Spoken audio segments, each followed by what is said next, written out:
ஸ்கூல்லேருந்து காலேஜ் படித்து முடிக்கிற வரைக்கும் என்னோடய லன்ச் பாக்ஸில் எப்போவுமே எங்கள் அம்மா வெரைட்டி ரைஸ் தான் பேக் பண்ணி கொடுத்துருவாங்க. ரொம்ப சிம்பிள் அண்ட் டேஸ்டியாக இருக்கும். இந்த லன்ச் பாக்ஸ் சீரீஸில் அந்த ரெசிபீஸ் எல்லாம் ஒன்று ஒன்றா பார்க்கலாம். இன்றைக்கி நம்ம மாங்காய் சாதம் தான் செய்ய போகிறோம். இது செய்கிறதுக்கு ரொம்ப கம்மியான இன்க்ரீடியன்ட்ஸ் தான் தேவைப்படும். பட் டேஸ்ட் சூப்பராக இருக்கும். குவான்டிட்டி அதிகமாக செஞ்சிங்கன்னா 2-3 டேஸ் வரைக்கும் ஸ்டோர் பண்ணி வச்சு கூட சாப்பிடலாம், கெட்டு போகாது. இதை செய்கிறதுக்கு இன்றைக்கி 2 பெரிய சைஸ் மாங்காவை இந்த மாதிரி துருவி எடுத்திருக்கேன்.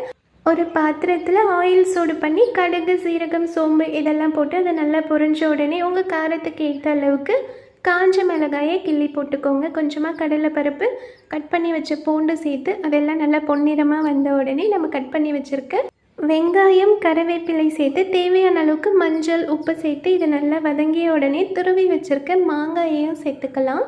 கைவிடாமல் ஒரு 5 நிமிஷம் இதை நல்லா கிளறி விட்டு ஃபைனலாக கட் பண்ணி வச்ச கொத்தமல்லி சேர்த்து ஸ்டவ் ஆஃப் பண்ணிடுங்க.